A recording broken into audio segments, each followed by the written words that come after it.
Well, it's that time again. We, way back at some point in the past, did a week of questions. You asked your questions, we answered them. And, it went really well. We got a lot of feedback. People seemed to really enjoy that. But another interesting thing was that we got way more questions than we could answer in about an hour for every single day. And rather than filter out some of the questions, we just decided to answer a lot of them at some point in the future and then save those up for other episodes. This way, answering questions is basically a piece of cake. So, making more than one episode, hey, less work for us. Yeah, I mean, every time we appear on someone else's show or we get interviewed by anyone, it's super fun. And I guess basically our ulterior motive was we tricked all of you into interviewing us. Yep.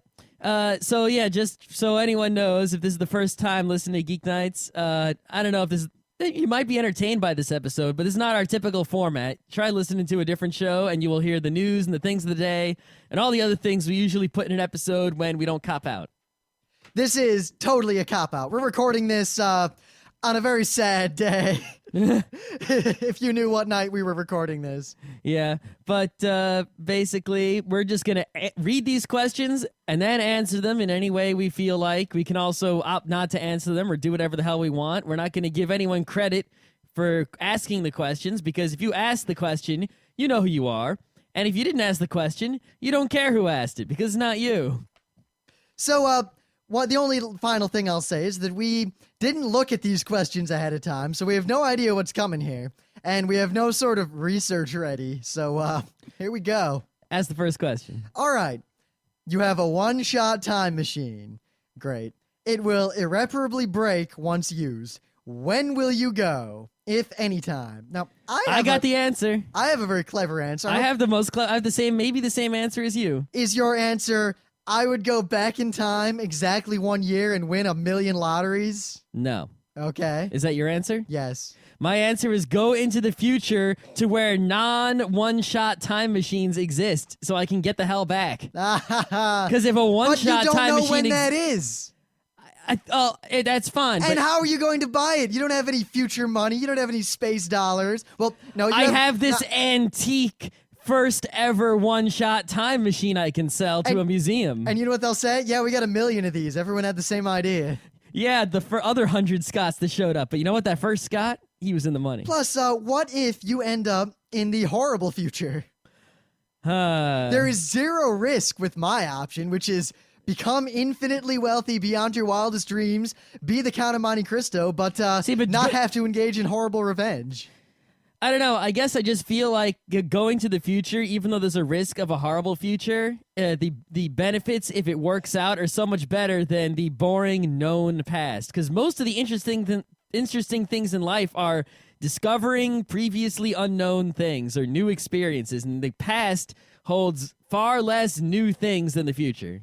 Well, but the immediate basically, instead of traveling through time, what you do is travel through money. On the money scale, you become more money, and then you can use that money to do great things in your normal life, and you can hang out with yourself in the past and cause some sort of paradox. See, all the money in the world doesn't help me if all the cell phones suck. If I go 100 years in the future to when we have brain phones, I'll just get a normal job and a brain phone, and I'll actually be better off. Because think about it, us in this current time, with our normal amount of money, are just about, I mean, we're maybe not as comfortable as the Roman emperor was, but we're more comfortable than many wealthy Romans were. So going into the future, I could probably have an average income, but live better than Bill Gates does now. All right. The only problem is that you don't have any resources. You'll basically be I could get a job. How? You'll be like the Terminator when he came back in time, naked and alone. The Terminator did pretty well for himself. Yeah, after he killed that guy. I just got to have a job. His job was assassinating. My job would be guy from the past at the freak show. Your clothes, give them to me. Exactly. All right, so what do you got to think about this next question? What do I think about this next question as soon as I find it? Here we go. What do I think of the professional Korean StarCraft League? I guess if you really like StarCraft, it's cool. I foresee a future where video games are pretty much considered the same as sports are now in popular culture. I just foresee that being a long ways out yet. Yeah, I like how they respect video games as a worthwhile endeavor that and how they they can show that video games can be a good spectator activity as well as a player activity.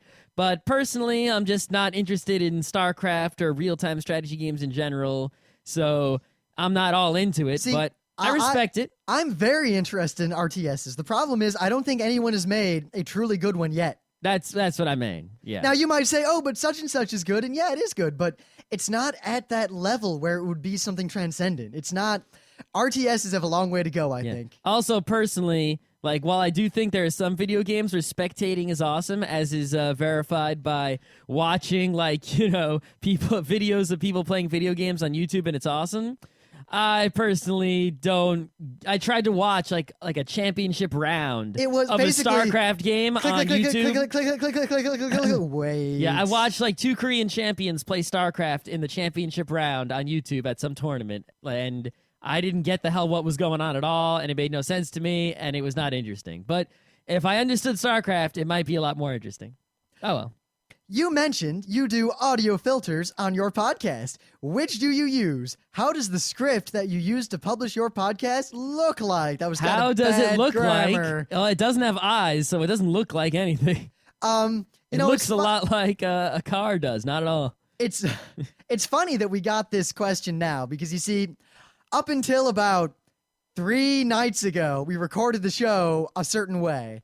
And now that I have this brand new mixer and all this new equipment and I'm doing everything completely differently, I can answer this kind of briefly and vaguely. The thing is, every time people ask me this, I give an answer and then they say, no, but specifically what settings do you use? So I have to preface this by saying that telling anyone what specific settings you use is not going to help anyone. Yeah, everyone's like, they want to say, okay, they want us to tell them, set this knob at 1.5. Now set this knob at 2.5. Like there's some sort of magic setting where everything will sound great. Listen up. If there was some magic setting where I could tell you, set this knob at this, set this knob at that, and it'll sound great, then we wouldn't need the knobs. They would just sell a little box where crap audio comes in and great audio comes out, and the knob settings would already be set. The reason there are knobs is because everyone needs to put the knobs in a different place. So you need to learn what the knobs do and learn how to figure out where to put the knobs and what to set the settings at. It's different for everybody. Wow, Scott, you suddenly have a lot more knob respect than you did before when you were yelling at me for fiddling with knobs. Okay, but you should not sit there yelling late into the night into your microphone at the top of your voice, fiddling with knobs while people are trying to sleep. Your light was on. You were definitely not trying to sleep. I would have read a lot less comics if you were yelling less. But basically, we record Geeknights through our microphones and preamplifiers and all that. And then, actually, I'm just going to tell you how we do it now with the new setup. All right. So then, through the inserts, that goes through a compressor. Scott and I each have our own noise gate and compressor that right now are set the same, but I'm going to tweak them over time as I get more data as to how to make it sound better. And then it pretty much just gets recorded by our USB sound card into Audacity now instead of Resound. Oh, no, I feel bad about that because Resound is 1,000 times the program Audacity will ever even pretend to be. But at the same time, Resound doesn't fucking work half the time. Yeah.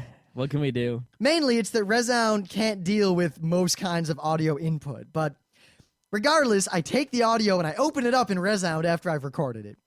And basically, Resound has this facility that lets you make the equivalent of like the macros you used to make in the Windows 3.1 days. So I tell it, first I open all the files. So all the music, intro, exit bits, everything, the opener, the closer, the thing, everything we recorded by a script. And then I run another script that takes all these WAV files, puts them together exactly as they need to go in the right order, and then runs all the right filters on them. The filters are as follows. First, I use a low-cut filter, which gets rid of, bumps and clicks and some breathing noise and any sort of hum or anything like that. Noise that no human voice is making, so you're not missing anything. Yeah, it's like human voices are between this frequency and that frequency. So if you remove all noise below the low frequency, then if there's noise down there, it can't possibly be human voice. So it's just gone, and if there happens to be a bad noise down there, it's good. Yep, of course, now I'm experimenting with hardware low cut instead of software. But anyway, just to do it before the compressor and everything. Yep. Then I run a low pass filter, which gets rid of the high end hissy stuff that you wouldn't hear again or care about anyway. Same thing, only high up. As long as no one goes, eep, it'll be fine. Then I run another compressor. The compressor on the recording is just to keep the peaks down so I can record a really hot signal. I run a second, gentler compressor just to kind of even out the volume. So if I get a little quieter or louder, or Scott gets a little quieter or louder, or we yell, the volume's all kind of the same. So it's not like some podcast where you just can't hear what people are saying. Or some podcasts where the music is really loud and then you get to turn the volume up and you have to change the volume all the time while you listen to the show. In this podcast, you set your volume once and you're all good. Yep. And then after that, I run my Make Room and Scott Sound Smarter filter, which I've explained this before, but basically it just goes through the audio and removes very tiny amounts of silence between words and phrases in just a little bit to make it sound like we're a lot more on top of things than we otherwise might be. It's very, very subtle. You'd be hard-pressed to tell if I ran it or not. I think it really helps to keep the attention of all those YouTube generation audience people. You know what it really helps for is when we interview people, because people who aren't used to being on the radio are not often the best at just keeping their train of thought going. And that sort of filter, as Jeff Tatarek said to me after we interviewed him, wow, I sounded a lot smarter in that show than I do in real life. Yep.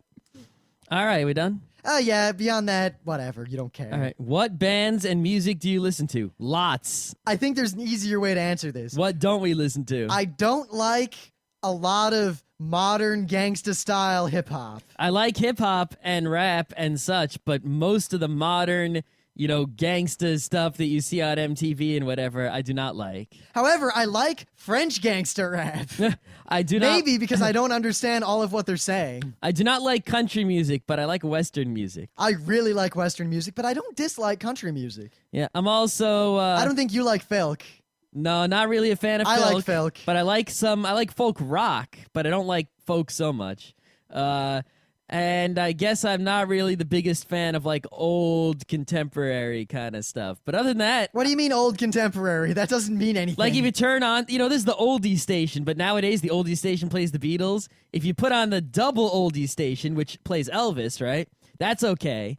If you put on the triple oldie station that my grandma listens to, that I do not like. What, like how much is that doggy in the window? Well, a little after that, but before Sinatra, sort of that in-between stuff. I don't know, that didn't really describe a genre of music to me. I know, it. I don't know what to call it except contemporary, because that's what it's called. I really like most classical, and I really, really like Baroque music, and I fugues. Anything with organs, I just love. And yeah, I don't know the different genres of the classical musics, like the Baroques and the... I can tell you this, classical music is a subgenre, not a genre. I know, and there's the, what's the other one? The... Romanticism, Impressionism. Impressionisms. I'm not sure which ones I like. Tone poems, like Franz Liszt. Yeah, but I like lots of them. I like Dvorak. And, John C? Yeah, no. And I like Tchaikovsky. What about my man, Rimsky-Korsakov? I don't know who that is. I like Bach, the famous one, not the other one. The other one's also famous. The third and fourth ones aren't famous. I know. And I like the Chopin. I like the Chopin. And some escargot and a chablis. Yes, the Chopin and all those guys. I like lots of music. What about what's his name, Mussorgsky? I don't know. He did. I think you know him quite well. Yeah, I guess if you Baba Yaga's Hut. Yeah, if you really want to see the music I listen to, like a percentage wise, just go to last.fm and look at what I listen to. I mean, right now, what I listen to a lot of ska. I've been listening to a lot of 70s disco because I really like disco. Yeah, I like disco too. I got some Boney M. I've been rocking it up with Boney M. Lately, I've been listening to The Who and the Beastie Boys lately. Yeah, I've also been listening to a lot of Queen lately. Yeah, it's hard not to listen to Queen. And the Ghost in the Shell soundtrack, just because it's great. Oh, it's really great. Okay. All right, can you pick a favorite song of all time? No. I can pick a favorite song of, like, the moment. I really, really, really like Fly High by Ayumi Hamasaki. Yeah, some of her songs I like a lot, too, but I don't think any of them would be even close to favorite status. That one in particular, it's one of those rare songs where the lyrics, the song's really good, but then I read the lyrics, and they were actually surprisingly kind of meaningful. Yeah, it's weird, because there's no song. I guess there's a few songs. But Stairway. But it's like, you listen to songs, and there's certain parts in the song that make you go like, yeah. but some parts of some songs don't make it go, yeah, you know?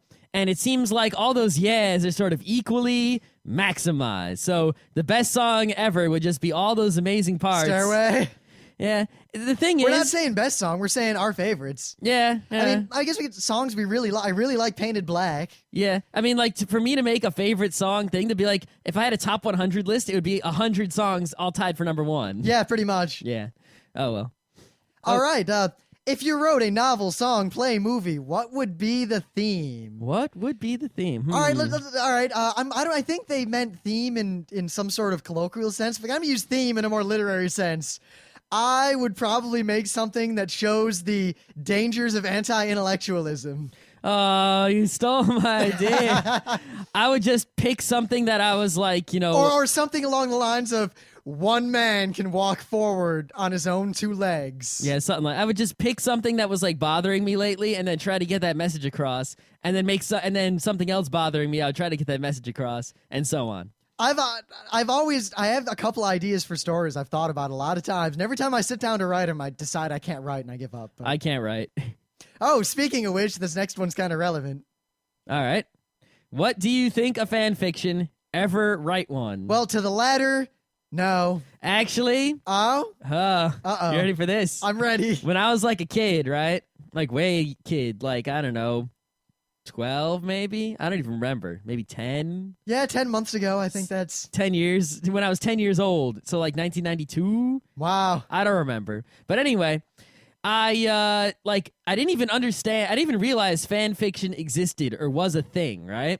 But I had like school supplies, and I like school supplies, and I like using them, you know? So I had some paper and had a binder, and I thought I kind of wanted to use it. I had a nice new pen, right? So I'm like, I want to write something. And since I can't write, with whatever, I said, I have a genius idea. I'll write a story about the Transformers. But this I did not know. yeah. This has been hidden secret for many years. It's not like a secret or anything. Well, but anyway, it's a secret to everyone. To make it even funnier, right? I hadn't even like seen Transformers in like 8 years at that point, so I barely remembered anything except like Megatron was a gun and Optimus Prime was a truck. Minute. So you were 10 and you hadn't seen Transformers in like 8 years. Yep. So you had watched Transformers when you were 2 and not since then. I watched it long enough ago that I didn't remember it. Okay.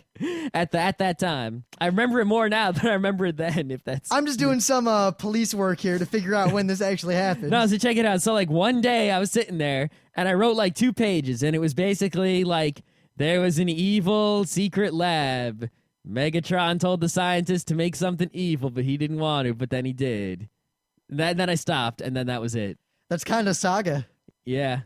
Epic saga. Yeah. And then I stopped writing, and then I never started doing it again. Aww. What do you mean, aw? I don't know. I didn't want to. When I sucked at writing, I didn't care, and I didn't remember anything about Transformers. Frankly... And then later, when fan fiction came around, I thought back to that and said, oh, I was not an original idea to use someone else's characters and make a story. See, frankly, fan fiction doesn't bother me at all. It's easy to make fun of, but people can do whatever they want. Yeah, it's cool. It's cool. You can. It's creative endeavors. You're just borrowing someone's characters and reads like doujinshi. It's cool. I think doujinshi has drawing also. The reason fan fiction is so maligned is that, to be perfectly blunt, 99% of it is so vile. And I'm not even talking about the erotic fan fiction, just beyond the pale. I can't. Well, it's not so much the content, right? That it happens to be sexual or violent or it's that depraved. It's written poorly. Oh, and that it's written poorly. The thing that bothers me the most about most fan fiction is that it's not actually someone trying to write a story to entertain others. It's someone else who has some sort of fantasy about fictional characters, like living out their fantasy and putting it down on paper for the world to see. And I guess, I don't know, it's sort of disturbing. It's like, why are you showing me your horrible fantasy? And then, why is your fantasy horrible? Why isn't your fantasy nice? See, now that doesn't bother me either. I mean, people, I think it's cool that people have things like that. I think the only problem with fan fiction is that most fan fiction isn't really fan fiction. Like, it'll have Cloud and Sephiroth in it, but They don't act like Cloud or Sephiroth. They have nothing to do with Final. It might as well be two other people with different names. It's like they write a story that has nothing to do with the thing they're so supposedly writing a fan work about, and then they say it's about this fan work. It's like, why not just write your own story if it has nothing to do with your source material to begin with? Yeah. All right, anyway, moving on. You might have already talked about this in passing episodes, so I can't blah, blah, blah. Oh, this is a long question. Mm-hmm. In your opinions, at what point does a work move from being derivative to something being in the same genre of something? I.e., when does something stop being a clone of Lensman, Lord of the Rings, Resident Evil, and start being space opera, sort of? Is it shameless copy? I don't know. I stopped reading. Yeah, basically he's saying, because you have two pieces of art, right? And they have things in common with each other. I think he's saying something. I can answer this pretty simply. All right. When a genre is defined by a work, do other works become derivative, or are they in that genre? I think that's a better question to answer. I think that is a better question than the question he asked. The thing is this, right? The fundamental problem here is you have works of art, and certain works of art have things in common. And usually when they have things in common, if you like one, you might like the other. So what we do is we put labels on these things, and we say, these are fantasy. And you can be pretty sure if you like one, there's a good chance you like others because they're in the same genre. They have a lot in common, be it settings or, narrative themes and such and such and such, right? The thing is, sometimes someone comes along and creates a work of art that doesn't have a lot in common with other works of art, right? And of course, everything anyone ever makes borrows things from other things. It's pretty much nothing is original, nothing, all right? Sometimes someone just copies something else. Like someone just writes a story, it's exactly the same as Star Wars, and they change the names of the characters. That's derivative. Sometimes someone writes something that has some similarities, and there's this giant grayscale from exactly the same to not the same at all. And everything is somewhere on that grayscale. And if you want to label something as derivative instead of just being in the same genre or whatever, well, it's up to you. Whatever you want. Yeah, plus, I mean, it is tricky when something, like Cowboy Bebop basically made a new genre of show. Yeah, by borrowing something from everything, there's nothing you can really put in the same genre as Cowboy Bebop. It has not a lot in common with anything, so I guess it borrows from many things. But because it defined the genre, by definition, everything that is in that genre will be derivative of that, not so much for any useful demarcation, just simply because the genre is defined by that. I mean, it doesn't even mean that they're copying Cowboy Bebop. Someone could, by chance, create a work of art that is in the same genre as Cowboy Bebop and has many similarities to it, yet they might have never even seen Cowboy Bebop or known it existed.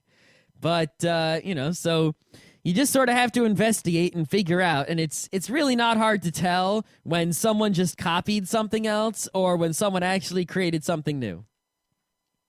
All right. I guess you can ask the next one. Top 5 movies of all time? What's with these people? They've tried to ask these questions, like, pick your favorite song. It's not possible. Well, maybe they want, best movies. Top 5. Maybe the movies that are best done overall. Well, I mean, because it's sort of tough. Because if you ask me what my favorite movies are, I'll probably be like Star Wars, such and such, Matrix, I don't know, Miyazaki movies of some kind. Some Satoshi Kon's got to be up there somewhere, right? But if you ask me what the best are, I'll probably be like Citizen Kane, City of God. City of God. I want to watch that again right now. City of God. That movie. Reservoir Dogs, maybe. Godfather, definitely. Yeah. The first one, at least. I don't know. We could just randomly name movies we like, but that kind of seems I'm sort like of doing that already, but it's sort of lame. That's why I tried to avoid doing that in the favorite song question, because it's lame. All right, let's just move on. Yep. You have, from a practical standpoint, unlimited money. I think you were misappraised as to how much money I have. Anyway, what do you buy, commission, create? Don't give me investing crap. You already have more dinero than you could possibly spend. I think the answer is pretty obvious. You see... Oh, let's see how obvious your answer is. I met a traveler from an antique land who said 2 vast and trunkless legs of stone stand in the desert. Near them, on the sand, half sunk, a shattered visage lies, whose frown and wrinkled lip and sneer of cold command Did you bring tell this? Did you? that its sculptor well those passions read, which yet survive, stamped on these lifeless things, the hand that mocked them and the heart that fed, and on one pedestal these words appear. My name is Ozymandias, King of Kings. Look upon my works, ye mighty, and despair. All right. I read the question while you were answering the previous one, and there is only one answer I could give to that. Well, I'd have to say, actually, my clever answer to that is not as clever as Rim's answer. But basically, if I had, from a practical standpoint, unlimited money, I would buy, commission, and create very little because I don't want to ruin the world's economy with horrible inflation because I'm not that dumb. If I started spending my money like a nutcase, the world would probably fall to shit and the money wouldn't be worth anything. Now, if it were simply the matter that I have a lot of power in the world to commission great works, then looky mighty. Well, seriously, I don't know. I do great things, change the world, that sort of thing. Yep, trains, buildings, Oh, I think the next question will answer this. The next question is secret moon base or secret volcano lair? Oh! I don't have any other choices because I really like secret undersea city. Yeah, full of Chrysler buildings. Yeah. But, or floating castle in the sky. I really don't like Moonbase or Volcano Lair because Volcano Lair has a stupid lava all the time, and Moonbase, where am I going to eat? Right? So there's a pain in the ass of maintaining the moon base, and the volcano layer is too dangerous. So I like. Yes, the volcano layer is so much more dangerous than the moon. They're both dangerous. That's why I don't like either one. They're both bad. Why can't not my a secret defensible lair, position? Why can't my secret base just be all Batman style, just under my mansion? See, that's a nice defensible position. A volcano and the moon are not defensible. Well, the moon is very defensible. You've got the biggest fucking moat in the world. I'm cheating on this question. Floating castle in the sky. I win. La la la la la la la. We know how that ends. Yeah, but it's still cool. If you could, this is a tough one.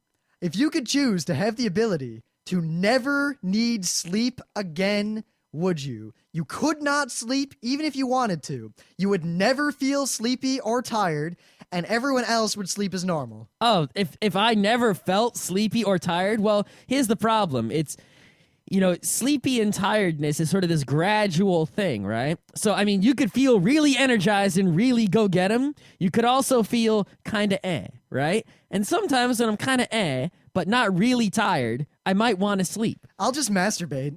That's true, but that makes me sleepy, actually. So, if I could stay kind of energized, like if Red Bull wouldn't destroy my heart or anything like that, if I could really feel like go get 'em all the time, like I could actually be really productive being awake all the time, then yes, I would not want to sleep. But if there were going to be times where I'd feel and just kind of sit there bored, then no, I'd probably rather sleep. Well, you see, this is the reason I think this is an interesting question is that it's basically it's transhumanism. It's asking, if given the opportunity, would you give up your humanity? Because part of being human is that we're these biological organisms and there's only so much we can do in a day. And philosophically, you have to decide what kind of being you are. What is more important to you, your human happiness or the ability to do great things? Mm-hmm. I mean, by giving up sleep, you're giving up something that makes you human. I mean, I really enjoy sleep. Being tired is part of the human experience. Falling asleep and waking up. Even in Ghost in the Shell, you always see the cyborgs like going to sleep and stuff. Even if they don't have to. It's just... Or like Bato's lifting the weights even though he doesn't have to. Yep, exactly. But it's kind of this, sleep is wonderful. It's this kind of, I like sleeping, I like dreaming, but at the same time, I feel like I could do a lot for this world if I only had more time. Yep. And I think in the end, I would probably give up my humanity in order to accomplish more great works. And then say unto the world that look ye mighty. I think a lot of the problems with these questions is that I need a guarantee that when I give up my humanity, I'm actually making a step forward and not a step backwards. For example, if I could stay up all night, but then if I still, if I died earlier because I only had so many waking hours in my life and then I died, then it's not a step forward. It's really sort of a step backwards. But if you died earlier, but you got to live all of your life in your prime youth. I know it's a tough question. I need a guarantee that I'm actually You don't making get that guarantee. It's actually going to be better. If I can't guarantee that I'm actually doing better than I was doing before, then I'm not going to make a permanent decision like this. All right. Why is the show called Rim and Scott and not Scott and Rim? Because Rim and Scott sounds better. We tried them both. One sounded better. It was totally arbitrary. Yeah. Why is Scott known as my screen name? Right. So, have I told this story in the show before? I don't know. I guess I'll tell it again, even if I have told it before. Whatever. So, it's put yourself back in time to 1997 or 8, right? AOL days, right? I need an AOL account. I need a screen name. I chose Taser, and AOL decided to put 31460 at the end of that because someone else already had Taser. And I chose Taser because there was an old DOS game where you couldn't actually type in your own name. You had to choose one of the names from a list, and I always chose Taser from the list because that one was green. So I used Taser, and someone else put numbers at the end of it. So on AOL, there was a game called Gemstone 3. It was a MUD. I didn't know it was a MUD at the time, but it was a MUD, and it was pretty good MUD. And if they eventually charged money for it instead of making it free, so I stopped playing. But when I did play Gemstone 3, the first MUD I ever played, not knowing it was a MUD, I needed a screen name for that was separate from my AOL name. So I tried Taser, and it wouldn't work. And I didn't want to put numbers at the end of this role-playing name. I wanted to have it just be a name, like everyone else. So that didn't work. So I started trying names like Frodo, Gandalf, Luke, Skywalker, Luke, Vader, all sorts of Lord of the Rings, Star Wars names, Transformers names, Thundercats names. None of the names worked. They were all taken, of course. I was a naive 13-year-old kid. What do I know? So what do? I was thinking, because I just came back from summer camp recently, and we did the Apache relay, so I'm like, Apache's not too bad, so I try Apache. Taken. I accidentally misspelled Apache slightly, and it totally works. And I had a name that looked like a name that was a fantasy-ish kind of name that worked, didn't need any numbers at the end of it, wasn't a real word in any language that I could find, nor a conjugation of any word that I could find on the internet. Searched for it on Alta Vista, nothing came up. And I said, hey, I sort of have this unique name. Who knows how to pronounce it? Who cares? Because I'm only ever going to type it. And to this day, I think I'm the only one using that name. And it works. I get this name I want on every website, and I don't need to put numbers at the end. And it's just a practical username on the internet. And I don't go by the name like some people. And I don't know how to pronounce it. It's up to you. And nor do I care. People know what you're talking about. It's interesting. I mean, my first internet name was Origins, and that's because I was sitting there, and I had to log into Prodigy Classic for the first time, and I'm all excited. I needed a screen name, and I look up, and there's a big old copy of Origin of Species. Ah, good one. Yep. All right. Rim and Scott, if I have a project I want to do, how do I best go about planning and executing it? Well, first you plan it, and then you do it. That's pretty much it. I think we did a show on how to not suck at doing things a while, way back. I don't know. Let's skip this stupid question. It's a good question, but that would be a whole show. It's so generic. It's basically, how do you live? How do you do things? You set a goal, you make a plan, you do research. All right, I'll tell you this. I got a good piece of advice. Whenever you try really hard. Whenever you get are motivated, planning to do something, and especially if other people rely on you, you've got to think from the perspective of, what if everything goes wrong? What is my contingency plan if for every possible thing I can think of? So you're ready whenever anything happens. Yep. Think of every possibility, and yeah. Like you're going on a trip. All right. Then do everything. Then put your full power into it. I got the hotel. I called the hotel the night before. They said they have the reservation. What will I do if I get there and they still don't have the reservation? What do I do if I get there and I don't have my wallet anymore? What if my car breaks down? And a lot of these plans are generic and multi-purpose. So once you have them, much like the U.S., you don't need to update them until things change.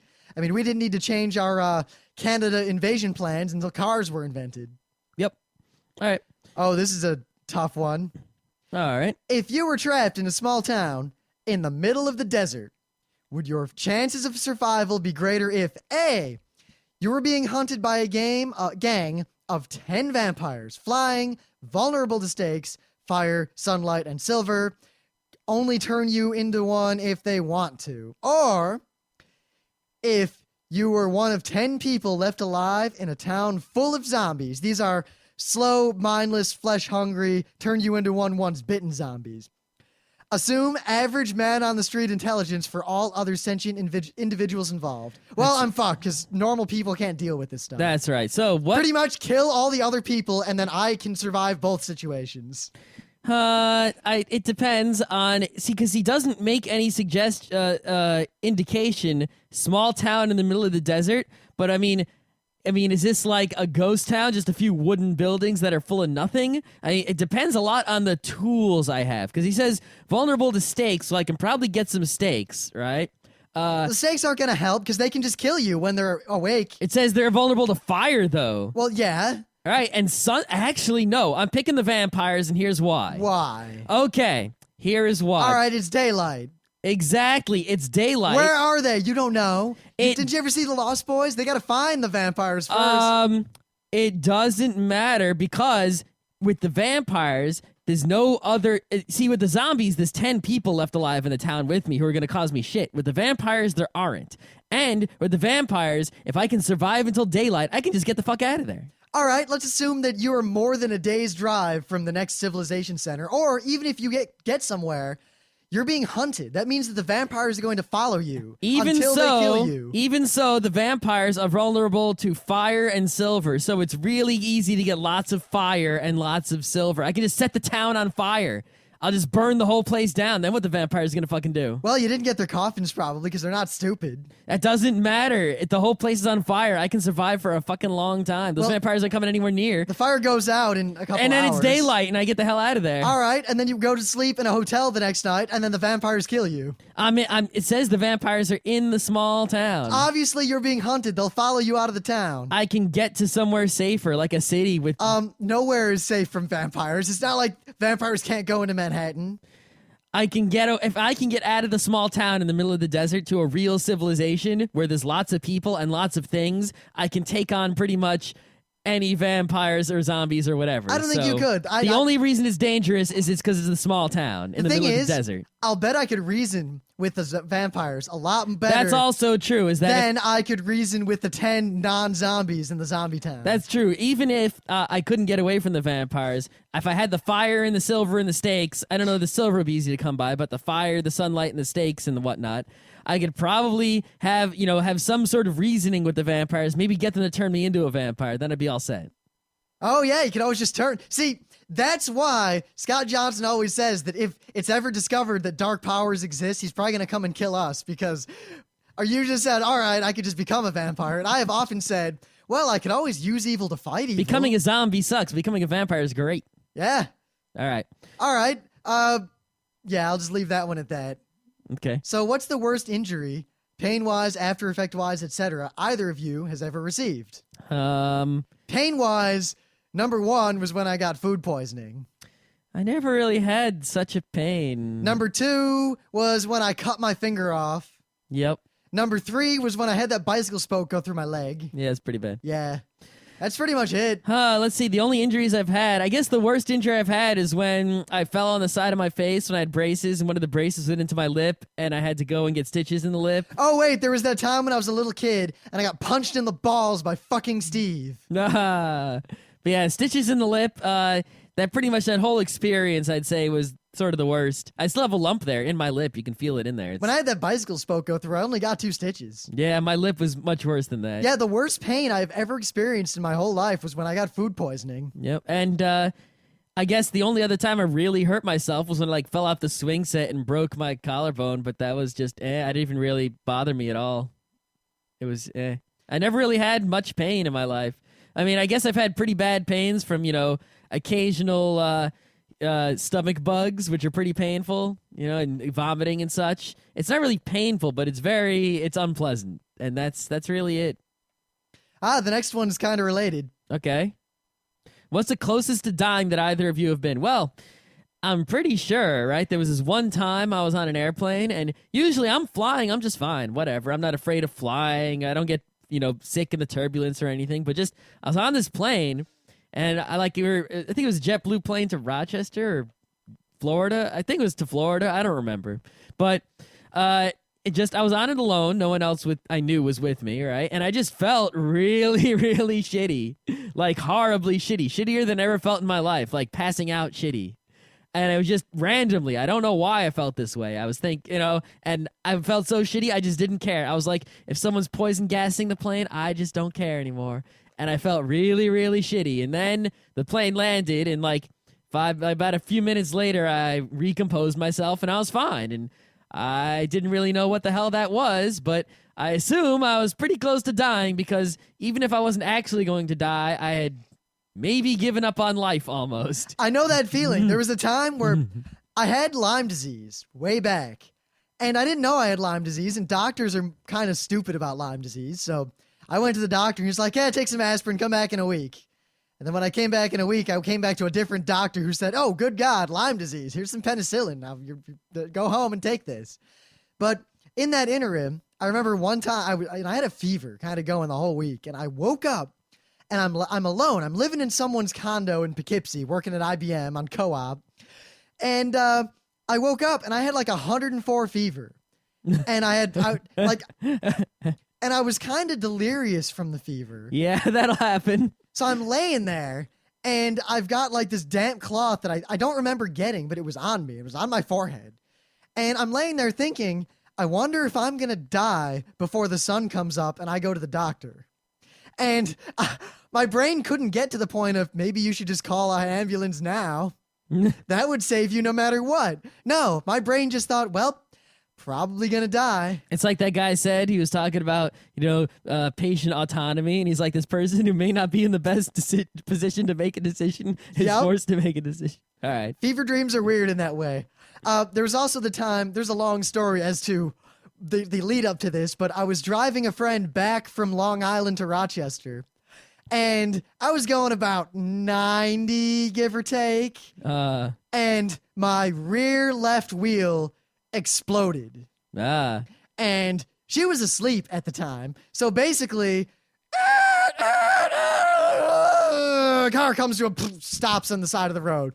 I miraculously avoided hitting anything. And then right about then is when she woke up screaming. But yeah, I didn't hit anything. I survived. All right. Have you ever gotten caught? Could be doing anything. Not yet.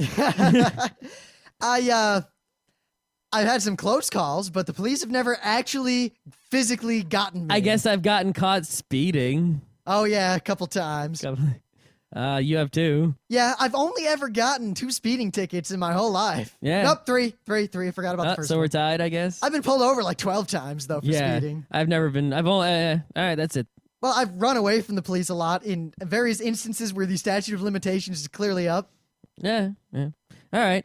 Did Scott ever find a pair of shoes to match a sundress? Well, I don't have a sundress. That's why he's having so much trouble finding a pair of shoes to match it. Right. And why we took so long to get out of that stupid mall in Baltimore. All right. What are some of your favorite comedians? Louis Black, Stephen Wright, Seinfeld, George Carlin before he got extra angry and old. I like Seinfeld a lot. Dennis Leary. Yeah. It's weird. I can't think of a lot of the names the of them. cross-dressing guy. Eddie Izzard. Yeah Monty Python, the whole group. Yeah, Eddie Izzard is particularly great. Yep.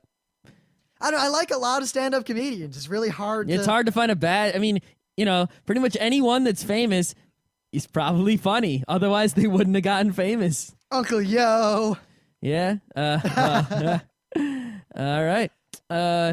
What do you think about long-distance relationships? I don't know. Thing isn't a verb, so it's very hard. Yeah, I don't think we can answer that one. All right. I don't know. I've seen some people who are in really stupid ones, and I often wondered why. Sometimes I ask these people why. But at the same time, I was in one off and on for a while, and you know what? It worked out pretty well in the end. Yeah, I mean, I see some people, and it's just sort of like they meet someone on the internet or something, and they decide they're in a relationship. I guess on paper they say, yeah, that's my girlfriend, that's my boyfriend. That's just like when you're in second grade and we're dating now. Or in middle school when people didn't go on dates, but they went out, which meant they were dating. But they didn't actually go on dates, they just went out. But they don't have a real relationship. So, but I see other people where they do have a real relationship, and then eventually, like, they come together. Or maybe they were together and now they're apart, but they use long distance to sort of keep it together, and then they come back together again. I guess it's like long distance is okay as long as it's not long distance forever, you know? Because it's like a long distance relationship, either if it starts long distance, it's probably just going to end long distance. But I feel like if it starts together or ends together, then it's okay. I do have one piece of advice for all our listeners out there. I know we have a lot of high school listeners.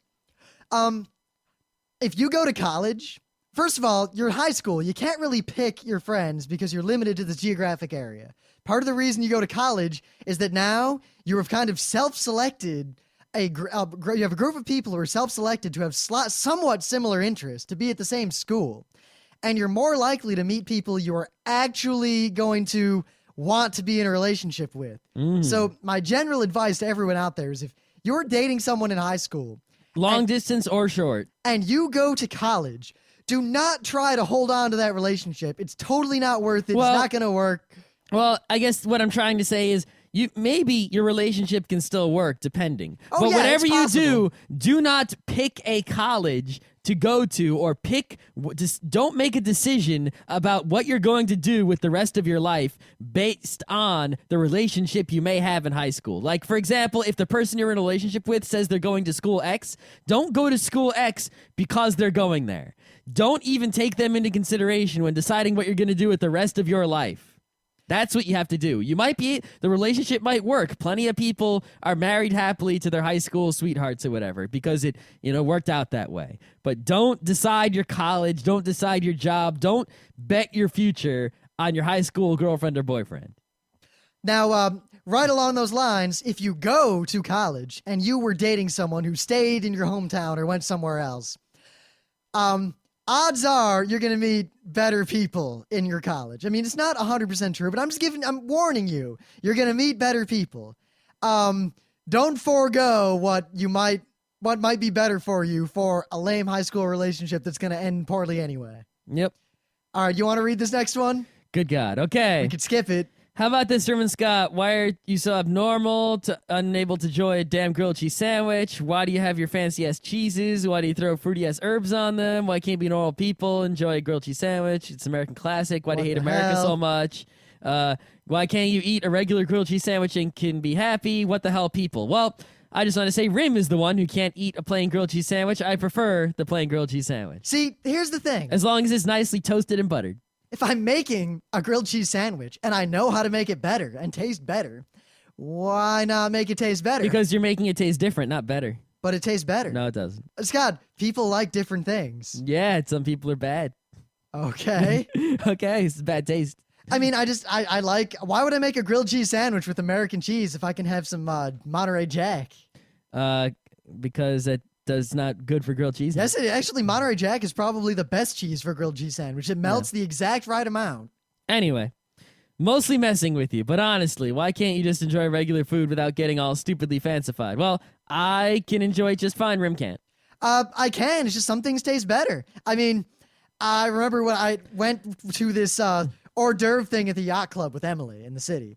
And I saw a bunch of cheese. And I look and I go, oh, I know all those cheeses. And then I get over there and I eat one. It tastes really good, like better than I expected. Then I look and there's a little sign and it says the name of the cheese. And it's not the name I expected. It was some different cheese. And then I learned that every kind of cheese has a richer, better equivalent that does taste better. However, while it did taste better, I ate this cheese. I thought, wow, this tastes 10 times better than the normal equivalent of this kind of cheese. Mm-hmm. I know how much that cheese costs. It is not worth that much money for me to eat that cheese. I would never buy that cheese because it's way too much money for what little better it is. Yeah. But it is better. So if someone gives it to me, I'm going to eat it. Yep. In general, I think that, there are things in this world, and it's all about perception. It's like some things are perceived to be fancified. I mean, what if, Jack cheese was like the default cheese instead of American cheese being the default cheese? It's only a matter of, human perception, or marketing, culture, and society that dictates, what's stupidly fancified and what's not. If you're in the poor part of Ethiopia, a plain grilled cheese sandwich is like hoity-toity food that you're not going to get. Yeah, and, in reality, stuff that costs more, like the fancy cheeses at that place, at the yacht club, they probably taste better on average. There's a reason they're so expensive and sought after. Sometimes it's for bullshit reasons, but sometimes it's for real reasons. And in general, Some things are stupidly fancified because there's a reason for it, because they actually are better and rare and more difficult and more expensive, like foie gras.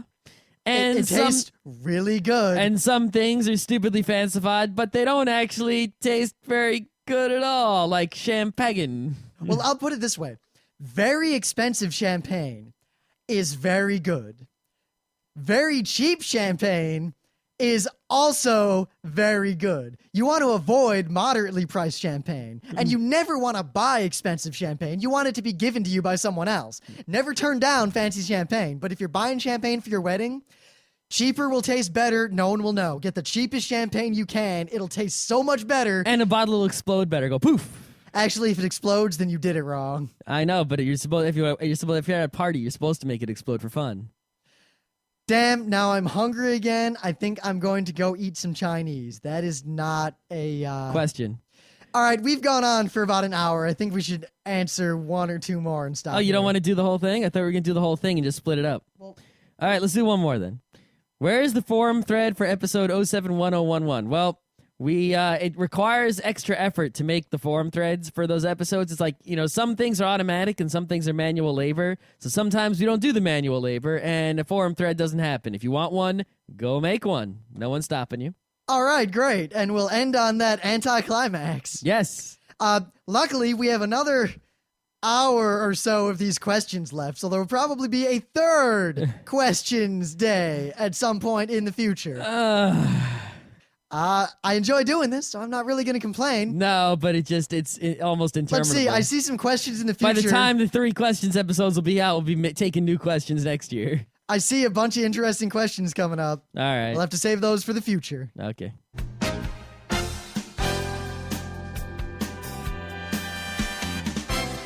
This has been Geeknights with Rim and Scott. Special thanks to DJ Pretzel for the opening music.